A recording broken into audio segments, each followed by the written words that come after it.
Healthcare is a hugely inefficient industry. McKinsey analyzed the American healthcare system versus healthcare systems in other countries, and it came up with a figure that there is about $500 billion of, I would put it, waste in the US healthcare system. The biggest source of waste is the way we treat people with chronic diseases like diabetes, AIDS, heart disease, cancer, people who have chronic disabilities like bad backs, and we treat them in a very fragmented way. We have no one organization that is responsible for everything that the person with diabetes has, everything that the person with AIDS needs. And these people have tremendously complicated needs. Their diseases are multifactorial and they manifest themselves in many different ways.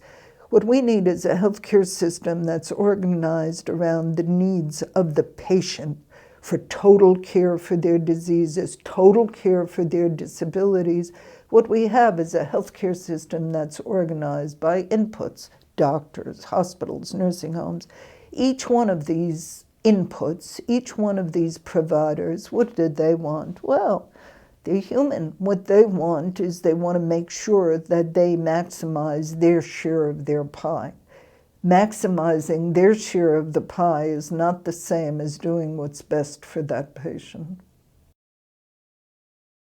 What do we know about outcomes in healthcare? Well, let's say you needed a mastectomy. How much would you know about the surgeon who's going to perform that mastectomy on you, about her mortality rates? How many people like you died when they got this surgery? About her morbidity rates. How many people became infirm? How many people got a deadly clot? How many people had a sponge left inside their body? How many people got an infection that they absolutely could not shake? How many people were readmitted 30 days, 60 days, 90 days to keep repairing what's going wrong with that surgery?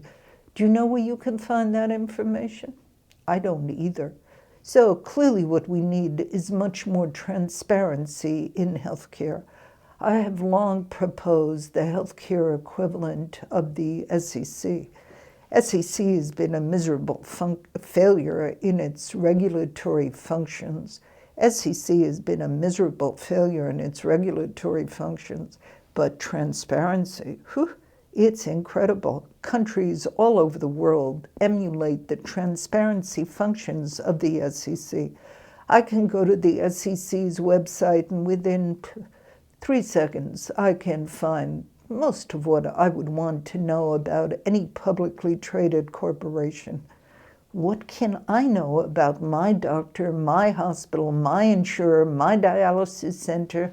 Zero. We need a federal agency that forces disclosure of outcomes. And outcomes, I mean real outcomes. How many people die? How many people get a clot? How many people get an infection? How many people can function well after whatever is done to them? That's one thing of what we need. Once we measure outcomes, the healthcare system will reorganize itself so that it can deliver outcomes.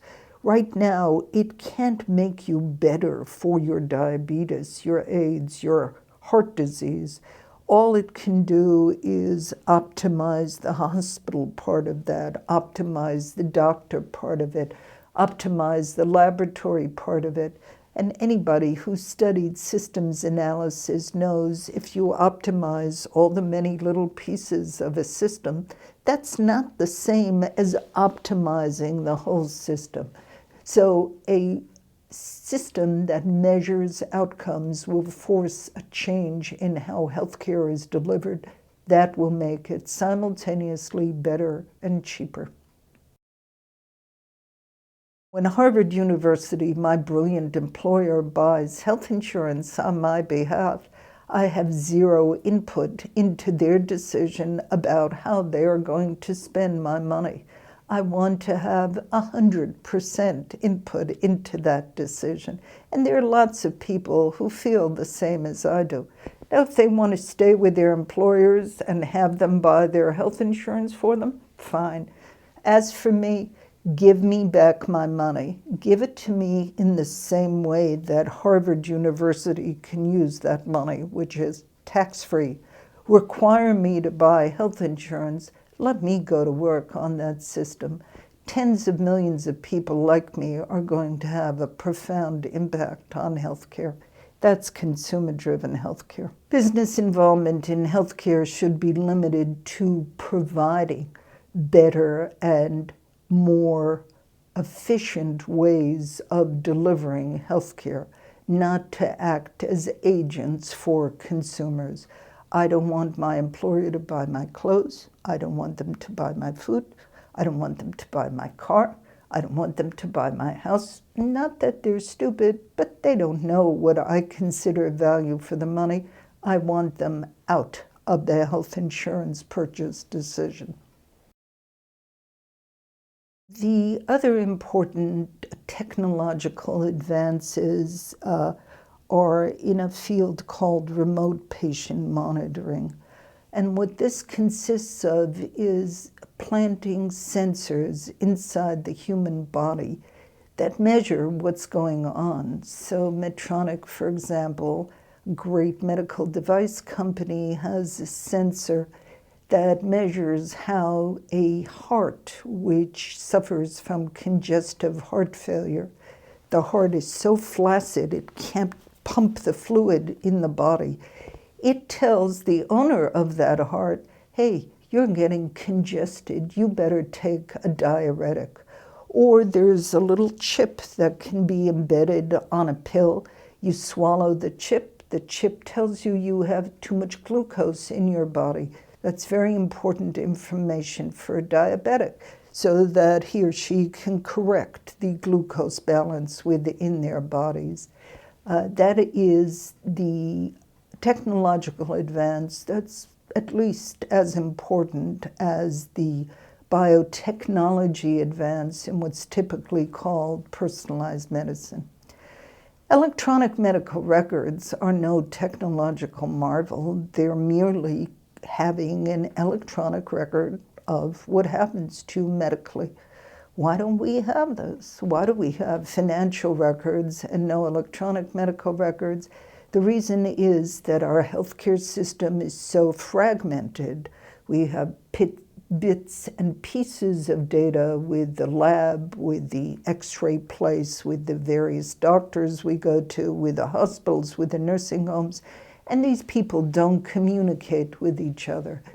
The challenge with electronic medical records is not a technological one, it is a managerial one. How do you line up incentives so that these people start communicating with each other so that the customer can have a complete record of everything that's been done to them and everything that's known about them medically? The retail medical movement is very important. One of the main reasons people who have insurance don't get health care is not that they lack the money, but it's so darn inconvenient to get to a doctor, to get to an emergency room, to get to a hospital. These retail clinics that are located inside a department store or your local drugstore, they're the answer to lots of people's prayers. Now, clearly, they're not doing brain surgery in the little clinic in your drugstore.